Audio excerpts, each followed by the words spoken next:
Donc aujourd'hui, on va parler de la différence entre les articles de loi pour la déduction des charges dans une CELARL et dans un BNC.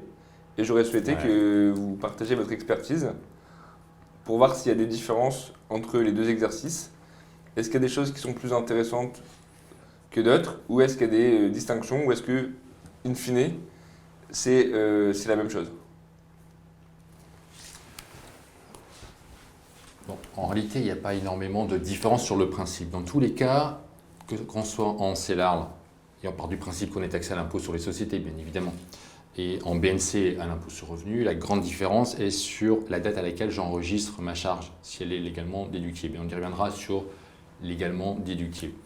En réalité, en BNC, vous avez le droit de déduire, c'est l'article 93 du Code général des impôts qui précise que vous avez le droit de déduire des charges qui effectivement sont engagées dans un cadre professionnel, dûment justifié, mais la différence avec l'impôt sur les sociétés, c'est qu'elle a été payée. C'est-à-dire qu'on a une comptabilité dans 90%, voire 95% des BNC, une comptabilité dite de trésorerie.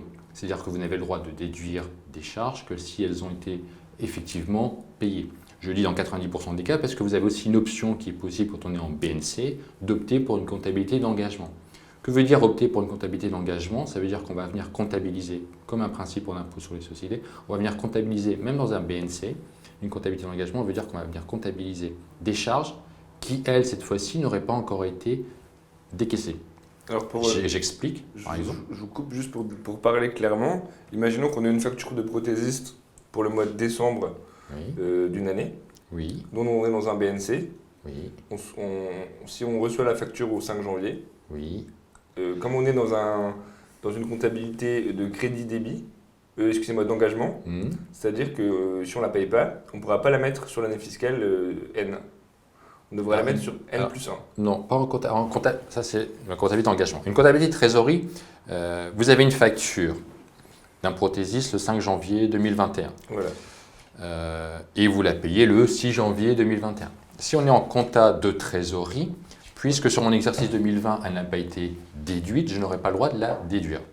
Maintenant, si j'opte pour une comptabilité d'engagement, effectivement, si elle se rapporte bien à mon exercice, et bien évidemment j'ai eu la livraison et j'ai utilisé ce matériel, j'aurai le droit de le déduire, ce service, j'aurai le droit de le déduire sur 2020. En fait, pour prendre un autre exemple, entre une différence entre une compta de trésorerie et une compta d'engagement, et notamment par la différence quand je suis en BNC et quand je suis en CELARL à l'impôt sur les sociétés, les congés payés. Vous payez des congés payés à vos salariés. Quand vous êtes en BNC, bon, vous déduisez une partie des congés payés, mais uniquement lorsque vous avez payé le salaire. Puisque quand vous payez le net, on a le droit de déduire cette charge. En comptabilité d'engagement et en CELARL, en fin d'année, nous allons passer ce qu'on appelle des opérations d'inventaire. Et on s'arrête au 31 décembre et on dit voilà, au 31 décembre, ma secrétaire, par exemple, il lui reste 10 jours de congés à payer, à prendre. On est bien d'accord qu'elle va les prendre sur 2021, mais moi je m'arrête au 31 décembre 2020.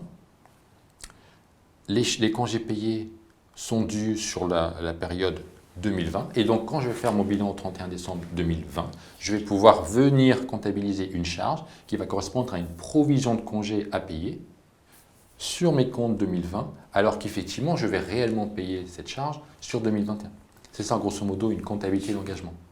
Après, une grande différence aussi. C'est très intéressant, parce que ça permet d'éviter, parce que quand on fait une année, techniquement, les congés payés sont dus aux salariés. Oui.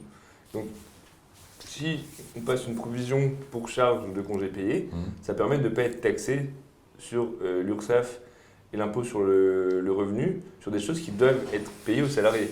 Alors, votre raisonnement est vrai, mais vous savez que j'aime bien dire que c'est ni blanc ni noir en réalité.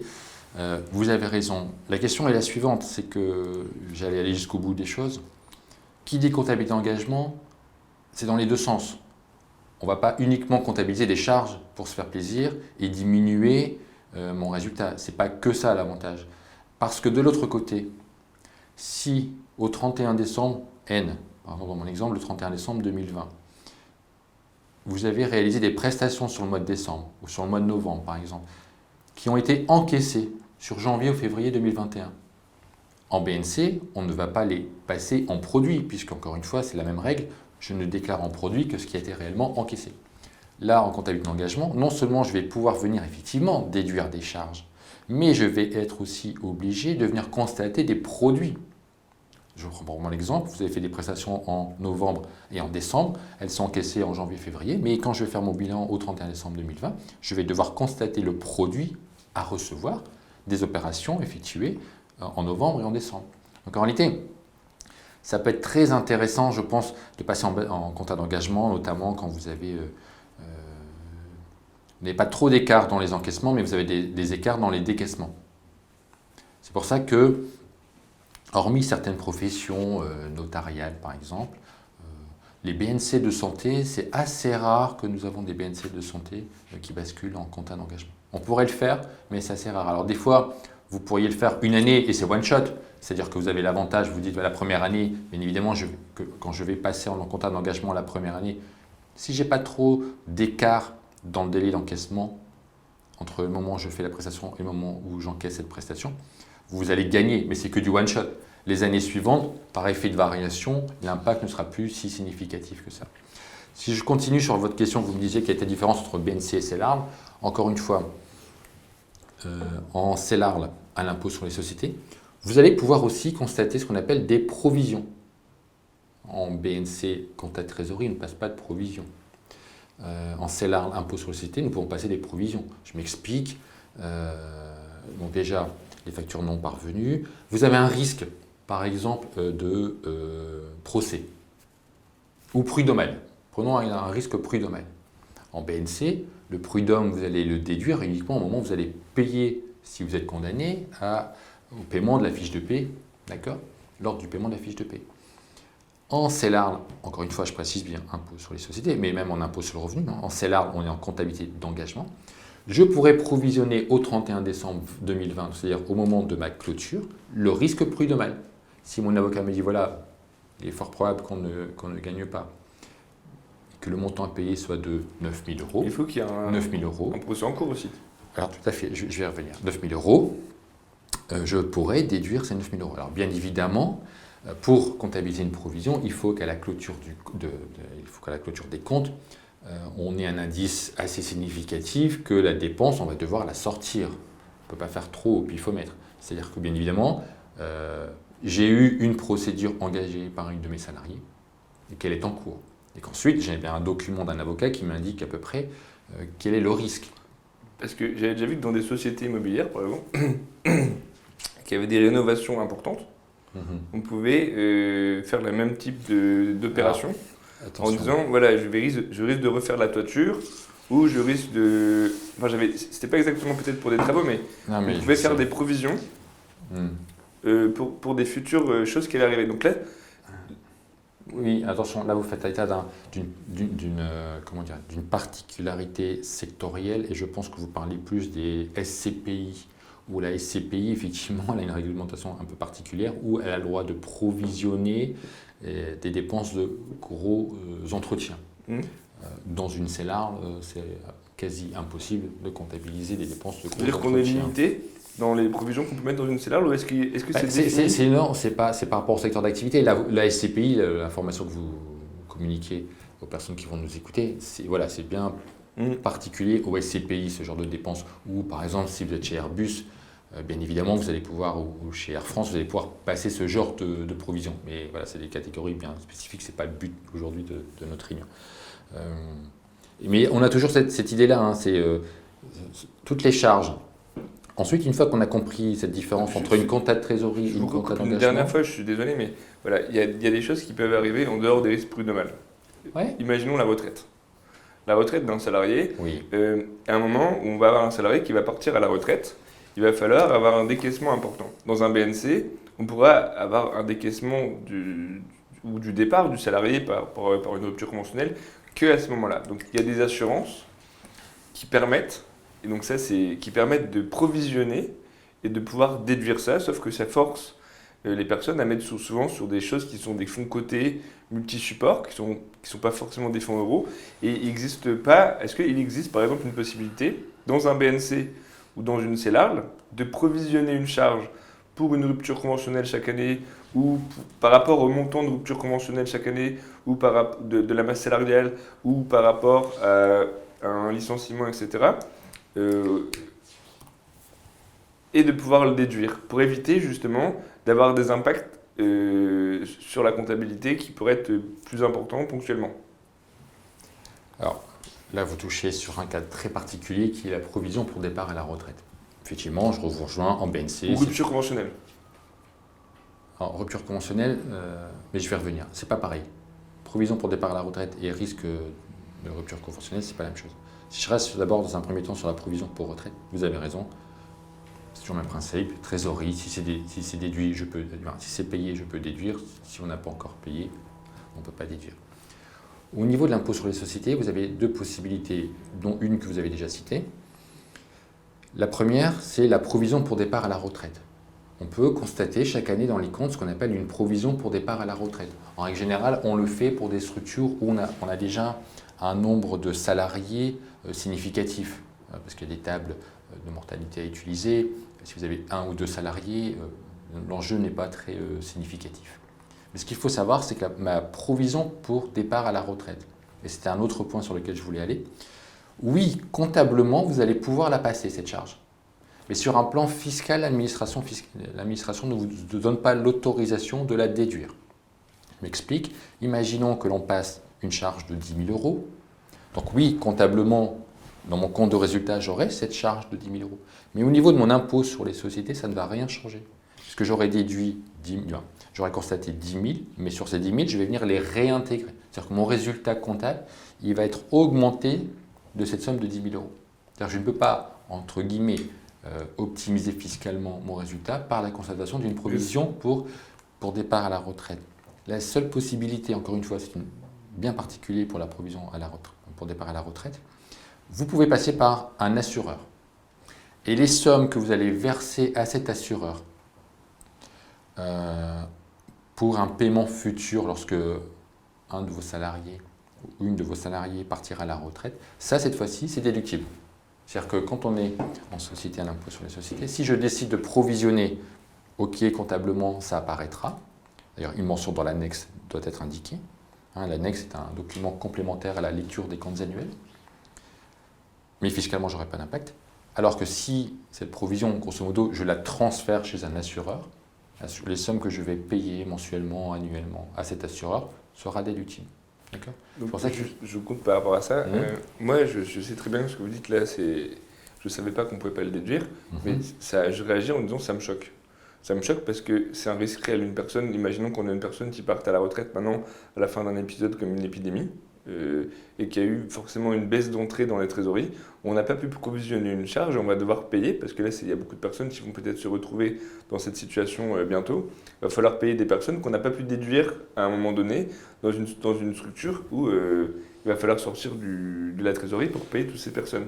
Donc logiquement, quand une personne elle travaille, elle cumule aussi des indemnités pour cette rupture conventionnelle, dans le sens où il va falloir la payer quand elle va partir à la retraite ou elle va arrêter son contrat de travail. Donc on devrait le déduire. Le fait de le mettre chez un assureur, donc déjà ça a un coût. Il faut quand même qu'il y ait une certaine masse salariale, sinon une masse salariale inférieure, elle ne peut pas le faire. Et ensuite, ça oblige... Après, il n'y a pas d'enjeu non plus. Si vous avez 2 salariés, il n'y a pas d'enjeu. Il peut ne pas avoir d'enjeu. Non, mais ce serait logique de le faire. Ok, d'un point de vue cartésien, ce serait logique de le faire. Et tout ça pour vous dire que le fait de le mettre chez un assureur, en fait, souvent c'est des fonds qui sont des fonds multi-supports, des fonds qui sont pas en euros et qui ont le risque intrinsèque du placement boursier. Et donc on ne peut pas jouer à la bourse pour assurer des personnes qui bossent. On devrait avoir au moins des fonds en euros ou pouvoir faire des comptes sous séquestre. Je ne sais pas si ça existe, dans ce cas-là, des comptes sous séquestre qui pourraient être déduits. Enfin, c'est-à-dire on met l'argent plutôt que de le provisionner chez un assureur, chez un compte sous séquestre, qui permettrait de le déduire. Donc ça n'existe pas. Non, un compte séquestre n'a pas pour objet de sortir de l'argent qui serait placé pour un paiement ultérieur à un départ à la retraite. Départ à la retraite, j'entends. Et donc ça, c'est pas possible sur un compte séquestre en termes de déductibilité. De l'autre côté, alors il faudrait plus échanger avec un assureur, mais si aujourd'hui vous placez de l'argent sur des contrats multisupports, puisque les contrats en euros aujourd'hui, compte tenu de l'inflation et de la faible rentabilité, je ne sais pas si on gagne vraiment de l'argent. Mais sur les contrats multi-supports, c'est surtout sur la durée. C'est-à-dire, bien évidemment, si vous avez une salariée, vous prévoyez qu'à 30 ans, il vous reste 30 ans avant de payer son indemnité de départ à la retraite. Donc, que vous soyez en multi-support, il n'y a pas trop de problématiques. Vous pouvez aussi arbitrer avec votre assureur sur ce point. Maintenant, pourquoi on ne le fait pas sur des petites structures? Parce que, comme je vous disais, au-delà d'utiliser des tables de mortalité, vous avez aussi des coefficients de turnover qui dit qu'aujourd'hui, si vous n'avez qu'une secrétaire, le jour où elle sera à départ à la retraite, elle sera encore chez vous. Vous n'avez pas de vision là-dessus. Vous n'avez pas nécessairement de risque à devoir payer. Parce que surtout que, je rappelle, c'est en fonction du nombre de présences dans l'entreprise. Dans ce cas-là, je pourrais vous répondre qu'on peut très bien calculer mathématiquement le coût moyen d'un prud'homme sur la probabilité d'un prud'homme par nombre de vies de praticiens et provisionner son en charge par rapport à des tables mathématiques. Non, vous ne pouvez pas faire comme ça. Parce qu'en fait, sur un plan fiscal, c'est ce que je vous disais tout à l'heure, la provision, en tout cas pour départ à la retraite, c'est sur des calculs mathématiques, bien évidemment, en intégrant des probabilités et des calculs actuariels. Sur le risque prud'homal, c'est un autre pavé en fait, de la fiscalité. C'est ce qu'on appelle les provisions pour risques et charges. Ce n'est pas un risque de payer une retraite. Un risque, c'est d'avoir sa responsabilité engagée, entre guillemets, si je devais simplifier pour les personnes qui nous regardent. C'est par exemple, vous avez un prud'homme. Là, le risque, il est avéré. Et donc, parce que le risque est avéré, on vous autorise à passer cette provision.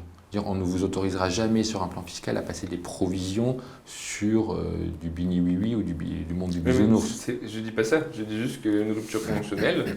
Non, mais vous ne pouvez pas provisionner mathématiquement un risque que si j'ai une salariée, une secrétaire, quel est le risque que j'ai un risque prud'homal avec cette secrétaire? Vous ne pouvez pas le déterminer, ça. Impossible. Mathématiquement, on peut. Il y a des gens qui c'est leur métier de faire ça d'ailleurs. Alors vous allez prendre le risque prud'homal dans les activités de chirurgien, dentiste et tout ça. C'est le métier actuaire. C'est le métier des actuaires d'établir ce type de statistiques. Mais en tout cas, sur un plan fiscal, ce ne sera jamais autorisé à déduire. Parce qu'en fait, encore une fois, ce que je disais en comptabilité d'engagement, et qu'on soit en BNC ou en CELAR, c'est le même principe. Vos charges doivent toujours être engagées dans l'intérêt de la société. Ensuite, vous pouvez effectivement avoir engagé des charges dans l'intérêt de la société et l'administration fiscale par un texte de loi, en tout cas les gouvernements, parce que c'est quand même la loi de finances de chaque année, ou les différentes lois de finances qui viennent à un moment donné dire « Ok, vous avez engagé une charge dans l'intérêt de la société, ou en tout cas c'était professionnel, elle a été comptabilisée, elle est bien appuyée par des pièces justificatives, mais moi, expressément, par la loi, je ne vais pas vous autoriser à la déduire. » Par exemple, vous êtes en CELAR à l'impôt sur les sociétés, vous avez un véhicule particulier 5 places. Donc vous êtes assujetti à ce qu'on appelle la taxe sur les véhicules de société. Donc vous payez en BNC?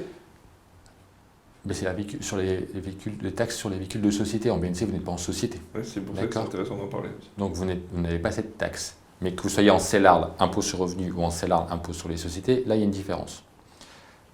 La taxe sur les véhicules de société n'est pas déductible. Mais n'est pas déductible quand vous êtes en impôt sur les sociétés. C'est-à-dire que vous avez payé une TVTS, qu'on appelle une TVTS, pour 6 000 €, un beau véhicule. Vous allez venir payer de l'impôt sur les sociétés sur cette charge. C'est-à-dire que, vous avez payé un impôt et sur lequel vous allez venir repayer de l'impôt. D'accord? Mais c'est vrai que lorsqu'on est en CELAR à l'impôt sur le revenu, la taxe sur les véhicules de société est déductible. C'est une petite particularité entre l'impôt sur le revenu et l'impôt sur les sociétés. Est-ce qu'on pourrait faire, avant qu'on continue dans le vif du sujet, une différence, par exemple, sur un véhicule acheté, un véhicule avec un prix normal, la déductibilité dans un BNC, dans le cas où on rentre dans frais réels, par rapport à la déductibilité dans une CELAR, en prenant en considération ce que vous venez d'évoquer. Oui. Et la grande différence, en réalité, elle va se trouver sur la TVTS, la taxe sur les véhicules de tourisme. D'accord ? Comment on calcule la TVTS pour un BEC ? La TVTS, en fait, elle est calculée en fonction de l'émission de CO2 du véhicule émis.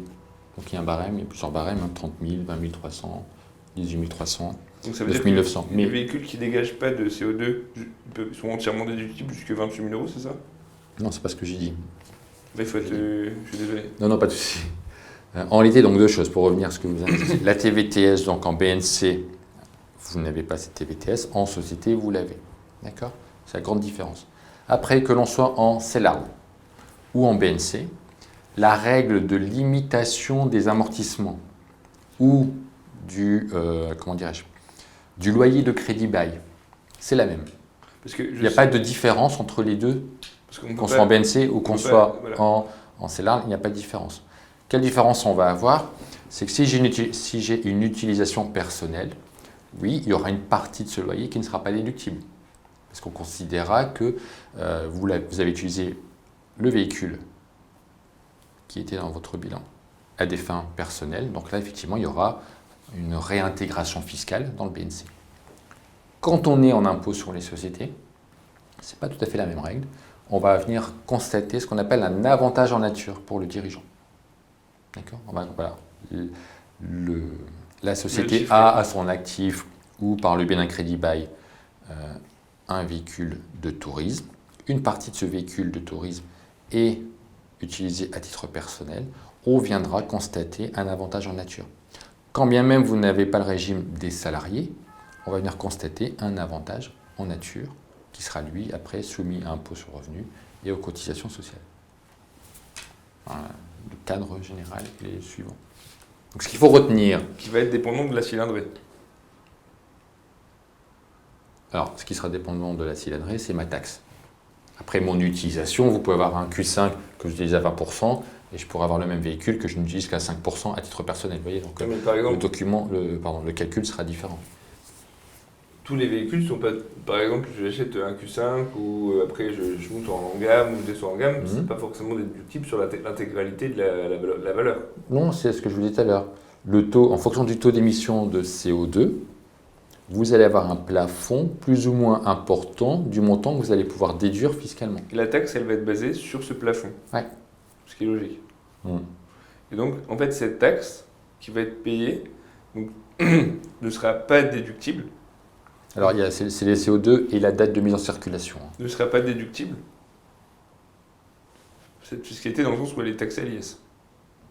Tout à fait. La taxe sur les véhicules de société, lorsque nous sommes à l'impôt sur les sociétés, n'est jamais déductible. Et quel est le pourcentage, à peu près, sur le prix déductible, sur la partie qui est déduite? C'est-à-dire si par exemple on a un véhicule qui émet pas de CO2, je crois qu'on peut déduire jusqu'à un certain montant. Par exemple, je dis n'importe quoi, arbitrairement 30 000 euros. Ok. Je ne sais pas le montant quand on n'émet pas de CO2. C'est une bonne question. Voilà, comme ça, je ne sais pas de tête. Je pense que c'est 28 000 euros. Je ne sais pas de tête. Donc, ça doit être 30, mais voilà, c'est à peu près. 30 000, mais je ne l'ai pas de tête. Donc ces 30 000 là, le véhicule, imaginons qu'il coûte 50 000. On ne peut pas déduire les 50 000. Non, donc si c'est plafonné à 30 000, c'est... 28. Si par exemple j'achète un véhicule qui vaut 50 et qu'on dit qu'en fonction de mon émission de CO2, mon plafond c'est 30 000, bah, la différence sur la durée d'amortissement, en général 5 ans, la différence, donc mes 20 000, sera répartie sur 5 ans en non déductible. C'est-à-dire qu'il y a une partie de l'amortissement qui sera non déductible fiscalement et sur lequel je viendrai payer de l'impôt sur les sociétés. Et si on prend cette Au niveau de l'impôt sur les sociétés, quand je suis en BNC, ce serait de l'impôt sur le revenu. Est-ce que pour un leasing, ça serait le même fonctionnement? C'est toujours le même fonctionnement. Pourquoi? Parce que j'achète mon véhicule en autofinancement ou en emprunt ou en leasing, quelle est la différence? C'est juste le mode de paiement, le mode de financement, tout à fait. Et donc la règle doit être la même. Sinon, ça voudrait dire qu'on pourrait avantager des personnes qui passent en leasing et pas ceux qui autofinancent. C'est un peu le cas déjà. Non. Si, parce qu'il pas sur un plan de la déduction de mon loyer. Il n'y a pas de différence. Parfois, il y a des leasings sans loyer. Il y a des leasings où on peut déduire sans loyer. Ça existe. Pardon? Il y a des leasings qui sont... j'ai vu la dernière fois une personne qui vendait des machines, qui faisait des leasings. Attention, je ne parle pas de ça. Non, mais ça veut dire qu'il y a quand même un impact du financement sur l'utilité. Non. Si on fait un petit focus sur ce que vous venez de dire, là, nous parlions d'un cas très précis qui était les véhicules de tourisme. D'accord? Donc, qu'on soit en société ou en BNC, sur la partie amortissement ou la partie location charge en crédit bail, c'est la même règle. Plafonnement en fonction de l'émission de mon CO2. D'accord? Ensuite, vous faites état d'un autre point. J'ai un crédit bail pour une machine. Là, il n'y a pas de différence, il n'y a pas de problème. Il n'y a pas de textes fiscaux qui vont venir me dire parce que tu as investi dans une machine, tu ne peux pas tout déduire. Au contraire, il y a même des textes fiscaux qui, en société, me permettent de faire ce qu'on appelle des suramortissements pour passer plus vite des charges et diminuer mon résultat. Donc là, si j'ai je vais faire simple. Vous achetez une machine et vous payez 1 000 € par mois de loyer en crédit bail. Vous avez bien évidemment le droit de déduire 1 000 €. Mais si vous passez par un financement, que va-t-il se passer? Dans mon financement, je vais déduire les intérêts, mais le matériel, la machine que j'aurais achetée, je vais l'amortir. Bien sûr. Donc je vais venir constater aussi des charges. Et Donc quand vous avez un crédit bail, vous payez une part d'amortissement, une part d'intérêt. Là, vous ne passez plus par intermédiaire, c'est directement dans votre société où vous allez venir déduire un amortissement et un intérêt. La différence, souvent dans ce mode de financement, ce sont les garanties attachées à ce mode de financement. Vous pouvez avoir des garanties sur de l'entretien, de la maintenance ou des choses comme ça. On avait déjà fait une vidéo là-dessus, c'est en dehors de l'objet de la vidéo. Mais maintenant, sur cette vidéo, où on a sur cette voiture, on a 0 émission de CO2 sur lequel on a 30 000 € qui ont été déduits et la voiture elle coûte 50 000. Quel est le montant de la taxe qui est non déductible? Alors, encore une fois, là, comme ça, je ne pourrais pas vous donner le montant parce qu'il faudrait reprendre. Véritablement, je ne peux pas vous donner le montant. Il faudrait 1500. Il faudrait que je reprenne le document de calcul de la taxe sur les véhicules de société et de vous donner le calcul précis. Donc, je préférais me taire que donner un calcul approximatif. Le sujet du débat aujourd'hui n'était pas de savoir quel est le montant de ma TVTS. C'est très facile à calculer. L'idée était de savoir est-ce qu'il y a une grande différence quand je suis en BNC ou en CELARL. Oui, la grande différence, c'est déjà quand vous êtes en BNC, vous n'avez pas cette TVTS. Quand vous êtes en société, puisque c'est une taxe sur les véhicules de société, vous avez cette taxe. Quand vous êtes taxé à l'impôt sur les SLR, à l'impôt sur les sociétés, elle n'est pas déductible et donc vous allez venir repayer de l'impôt dessus. SLR à l'impôt sur le revenu, elle serait déductible. Je crois que c'était, comme ça, parenthèse, je crois que c'était illégal d'avoir une double fiscalité sur quelque chose. Il n'y a pas un texte de loi, par exemple, quand les dividendes elles sont émis dans un pays, par exemple elles sont émises aux États-Unis, elles vont arriver en France, on va toucher des dividendes français, donc il va y avoir une retenue à la source aux États-Unis. On va avoir maintenant quelque chose il va avoir la CSG qui va être taxée dessus si on n'est pas dans une société, plus quelque chose, et on va pouvoir déduire ensuite ce qui a déjà été payé aux États-Unis. Pourquoi là? Pour éviter la double fiscalité. Pourquoi dans ce cas-là? Il n'y a pas de double. Non, mais il ne faudrait pas embrouiller les personnes qui vont nous écouter. Oui. Mais c'est pas. Là, vous faites état d'un mécanisme d'évitement de double fiscalité, de double imposition. Oui, voilà, c'est ça. Là-dessus, je suis d'accord, mais il faudrait refaire une vidéo précise là-dessus. Là, c'est juste une réglementation spécifique. Et c'est impôt sur société, impôt sur revenu, c'est la seule différence où on va dire effectivement, on n'accepte pas la déductibilité quand on est à l'impôt sur société, mais on l'accepterait quand on est à l'impôt sur revenu. Voilà. Mais après, les véhicules, il y a un calcul à faire. Est-ce que je dois l'inscrire à l'actif de mon entreprise, que je sois en société ou en BNC non propre, ou est-ce que j'ai un intérêt à basculer plutôt sur ce qu'on appelle des indemnités kilométriques? Vous avez la possibilité, même en société, d'obtenir des indemnités kilométriques pour l'utilisation d'un véhicule personnel, mais utilisé dans un cadre professionnel. Dans ce cas-là, vous pourriez avoir un intérêt à vous faire rembourser vos indemnités kilométriques. Et dans certains cas, le fait de basculer en indemnité kilométrique peut vous éviter le non-paiement de cette taxe sur les véhicules de société. D'accord? Le paiement? Oui. Effectivement, le fait d'être redevable de cette taxe. Voilà. Mais pour avancer, et presque même pour en terminer, deux grandes différences. En BNC, je suis en compta de trésorerie, sauf option pour une compta d'engagement, mais c'est assez rare. En CELARL, je suis sur ce qu'on appelle en principe une compta d'engagement, c'est-à-dire que je vais venir constater des charges qui ont peut-être été facturées en N+1, mais qui se rattachent bien à mon activité N. C'est ce qu'on appelle un principe d'indépendance des exercices sur un plan comptable. Et ensuite, ce qu'il faut retenir, c'est que même si vous avez engagé des charges dans le cadre de l'intérêt direct de l'exploitation, dans le cadre d'une gestion normale de l'entreprise, ça a bien été comptabilisé, qu'il y a bien un document qui justifie cette charge, l'administration fiscale, par certains textes, notamment l'article 39 du Code général des impôts, c'est l'article à connaître parce que c'est dans cet article, on va venir vous dire, voilà, vous avez des charges, mais elles ne sont pas toujours déductibles, qu'il y a des parties non déductibles. Pour preuve, et peut-être pour terminer là-dessus, l'impôt sur les sociétés est une charge non déductible. Quand on calcule son résultat fiscal, l'impôt sur les sociétés n'est pas déductible. Vous voyez. Voilà, Est-ce que là, vous pensez qu'on a vraiment évoqué toutes les différences dans les deux articles qui font, qui permettent, par exemple, quelle est la réelle... parce qu'on n'a pas évoqué l'intérêt réel de la charge au sein des articles. Et par exemple, est-ce qu'il y a des parties de recherche et développement dans les BNC? Est-ce que ces parties-là ont été repris dans l'article des CELARL? Est-ce que les autres articles se superposent? Ça veut dire qu'on peut déduire exactement les mêmes choses dans une CELARL et un BNC. Je vais reprendre la conclusion que je viens de formuler en réalité. C'est BNC, article 93 du Code général des impôts, société, on est plutôt en article 39 du Code général des impôts, mais au-delà de ça, comment dirais-je, c'est la première base dans les deux cas, c'est est-ce que ma charge est engagée dans l'intérêt de ma société? Premier cas. Ensuite, est-ce que j'ai la correspondance aussi entre les deux, c'est est-ce que c'est bien justifié? Ça, c'est vraiment les deux cas. C'est dans l'intérêt de la société et est-ce que c'est justifié par une pièce? Ça, même si ce sont deux articles différents, la logique est la même. Justifié et l'intérêt, ça veut dire que l'intérêt, on le fait dans l'intérêt du cycle d'exploitation. Justifié, ça veut dire qu'on peut amener la preuve. Je m'explique. Non, dans l'intérêt de la société. Par exemple, vous êtes en société, je ne sais pas moi, qu'est-ce que je pourrais vous prendre comme exemple? Un fauteuil dentaire. Non, mais non, ça c'est un investissement, c'est une immobilisation. Ouais, okay.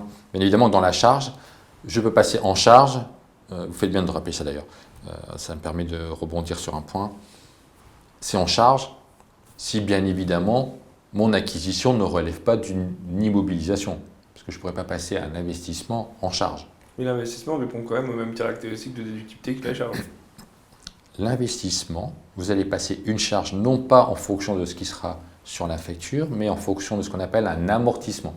Chaque année, nous allons passer une dépréciation de valeur, et c'est par cette dépréciation de valeur que vous allez venir constater une charge qui ne fera plus l'objet d'un décaissement, une charge calculée, au niveau de votre compte de résultat. D'un point de vue purement théorique, un investissement, ça va être dichotomisé en charge pour les différentes années d'exercice.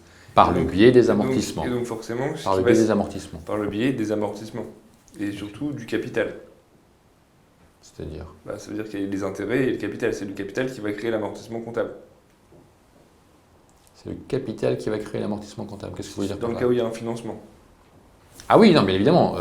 Après, l'autre cas, c'était mon exemple de tout à l'heure. Oui, si vous faites appel à un emprunt, vous allez pouvoir, au-delà de l'amortissement, déduire les intérêts. Et donc, ce qui va justifier la charge d'investissement, elle va répondre finalement aux mêmes caractéristiques que la charge qui va être passée sur un cycle d'exploitation. C'est ce qu'on était en train de discuter. Et donc, vous étiez en train justement de parler de la différence entre l'intérêt de la société et le fait de le justifier. Ça veut dire que vous avez dit que, peut-être je ne reprends pas les bons termes, mais qu'il y avait deux caractéristiques essentielles pour pouvoir passer une charge comptable. Oui, par exemple, dans l'intérêt de la société. J'ai une société, je vais manger dimanche soir avec mon épouse et mes filles, mes enfants au restaurant, et je passe cette charge dans la société. Est-ce que le fait d'avoir déjeuné ou dîné un dimanche soir avec ma famille a été engagé dans l'intérêt de la société? La réponse est non. Donc je n'ai pas engagé une charge dans l'intérêt de la société. Inversement, je vais déjeuner un vendredi midi avec un client pour éventuellement faire du business supplémentaire. J'ai bien engagé une dépense dans l'intérêt de la société. C'est marrant que vous parlez de ça, parce que je parlais de exactement cet échange-là avec un collègue qui était associé dans une SCI à l'IS et qui a eu un contrôle fiscal et qui avait mangé avec son associé. Et en fait, le contrôleur fiscal, donc lui, il a expliqué que dans le cadre d'une SCI à l'IS, il y avait besoin donc c'était une société qui grossissait pas mal, il y avait besoin de discuter des stratégies qui vont être implémentées dans la société et que quand il y a eu ce contrôle fiscal, et l'inspecteur il a dit non mais ça c'est pas du tout... Donc il a repris toutes les déductions qui avaient été faites pour ce repas en expliquant que voilà, c'est pas quelque chose où on fait de l'affaire, ça veut dire qu'il n'y a pas de... parce que pour moi, le fait de mettre en place une stratégie, c'est l'anticipation. Ça veut dire que la chose la plus importante à faire, c'est de ne pas subir. Ça veut dire que c'est d'anticiper ce qui va se passer dans une société, comme il n'y a pas de... on porte pour qui ne connaît pas son nom. Donc c'est important d'avoir une route tracée pour aller au bon endroit, donc on anticipe. Mais ça, pour moi, ce qui est fait dans l'intérêt de la société, ça n'avait pas été reconnu. Alors je vous coupe, puisque c'est légèrement un aparté par rapport à l'échange initial. Mais... Alors, non mais vous avez raison. Quelquefois, alors là, dans l'exemple que j'ai donné, on est bien d'accord qu'aller dîner un dimanche soir en famille et passer cette charge, on est d'accord. Il y a des zones grises. Et oui, tout à fait. Mais c'est pour rebondir là-dessus, sur ce que vous dites. Si, effectivement, on pourrait dire, attendez, on est dans une société, nous sommes associés ensemble, on bosse comme des malades, on n'a pas le temps de se voir, et on se dit, un samedi soir ou un dimanche midi, on se fait une réunion entre associés pour échanger.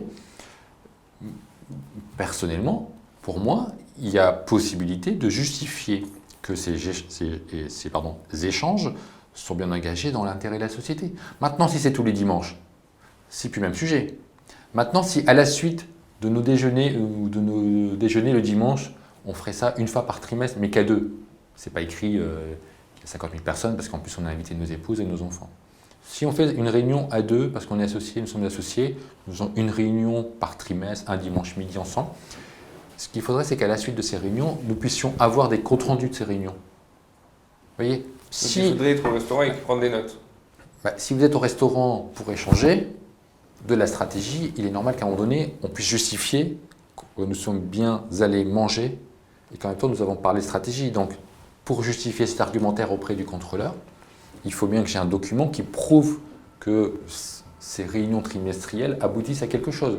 Sinon, bien évidemment, que l'inspecteur, un dimanche, va vous dire c'est un peu compliqué.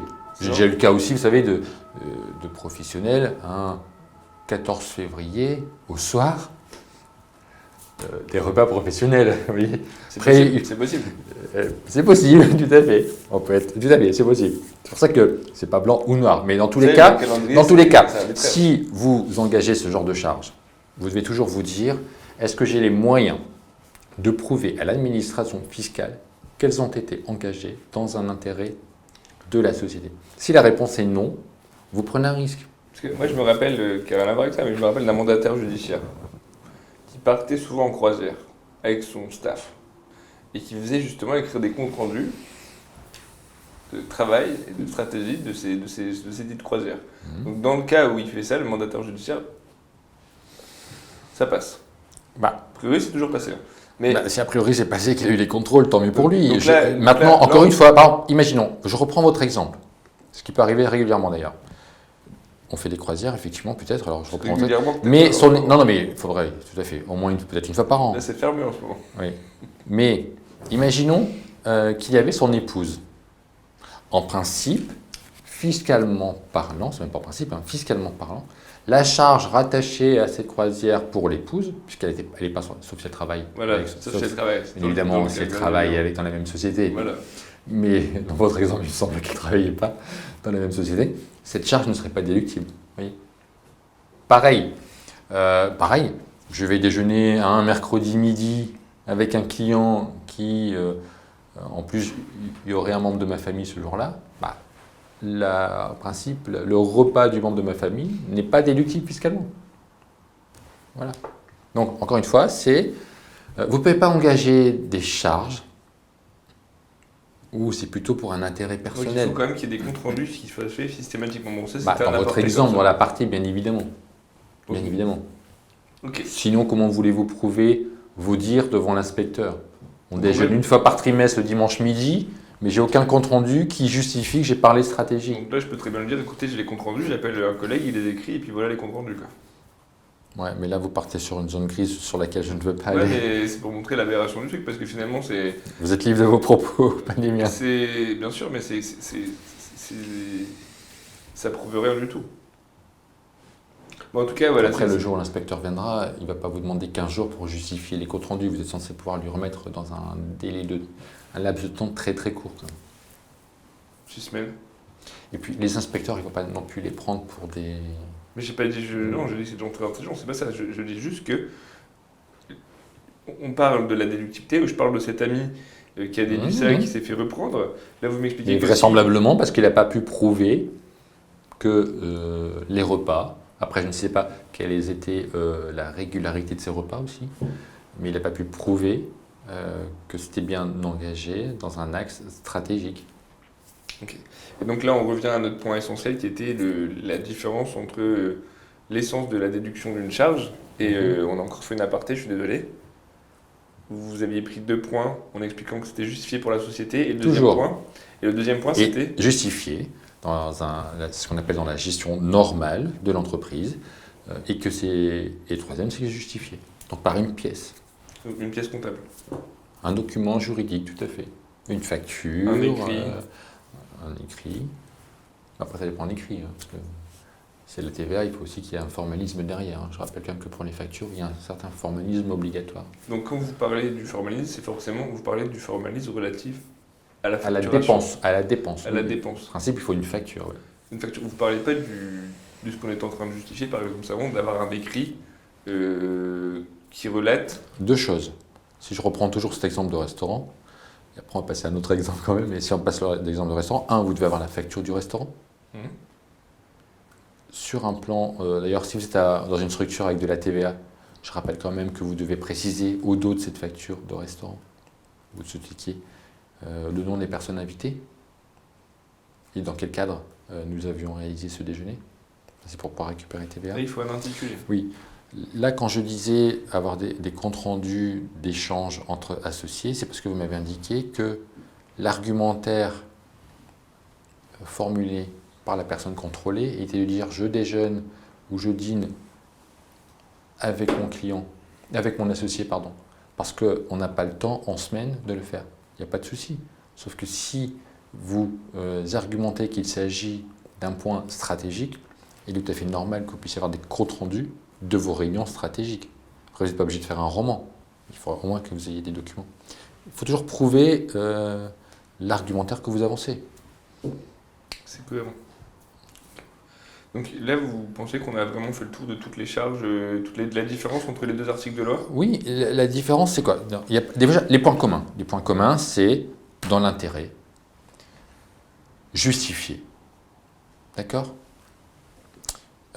Être comptabilisé, mais en BNC Trésor, c'est comptabilisé quand j'ai payé. En CELARL, compte à l'engagement, on peut passer la charge, on peut la comptabiliser, même si elle n'a pas été payée. Principe d'engagement, principe d'indépendance des exercices. Là-dessus, il n'y a pas de souci. Toujours, dans les 2 cas, justifié. Après, vous avez encore des correspondances, notamment sur les amortissements de véhicules de société ou des choses comme ça. Deuxième point, vous pouvez avoir des taxes qui sont mises à la charge de la société, comme la taxe sur le véhicule de société, que vous n'avez pas en BNC. D'accord? Ensuite, après, dans tous les cas, vous avez aussi des limitations à la déductibilité. Par exemple, quand je suis en BNC, ma CSG, la partie de ma CSG qui n'est pas déductible, je n'ai pas le droit de la déduire dans un BNC. On est d'accord? Par définition, c'est non déductible. Ensuite, dans une société... Je vous coupe comme ça, vraiment. Mais la CSG qui n'est pas déductible, finalement, elle est imposée à l'URSSAF et à l'IR. Oui, à l'IR. Après, au niveau des cotisations sociales, de toute façon, vous payez... Donc, il y a une double et triple imposition sur une charge qui est double. Ce qui n'est normalement pas légal. En quoi c'est pas égal? On ne peut pas avoir une double imposition sur la même somme, si? Mais c'est pas une double imposition. Vous avez une imposition sur une imposition, mais c'est pas 2 fois la même imposition. C'est 2 cadres différents. C'est vraiment 2 cas différents. Bon. Et je reviens sur, sinon on va perdre le fil conducteur. Et donc après, vous avez des textes fiscaux qui vont vous dire soit la charge, elle est déductible partiellement, soit vous avez engagé une charge, elle était peut-être dans l'intérêt, je vais y revenir, je vais prendre un exemple, elle était peut-être dans l'intérêt de la société, elle est justifiée, elle est même payée, mais moi je considère que c'est ce qu'on appelle des dépenses somptuaires. Par exemple, il pourrait y avoir une entreprise qui, une fois par an, paye des dépenses de chasse pour inviter des clients ou des choses comme ça. On peut penser que c'est pour du business, dans l'intérêt de la société, d'inviter ses clients. Ce sera justifié, ce sera même payé. Sauf que là, fiscalement, il y a un texte qui précise que les dépenses somptuaires, malgré le fait qu'elles soient engagées dans l'intérêt de la société, qu'elles soient justifiées par une pièce, qu'elles aient été comptabilisées, ce n'est pas déductible.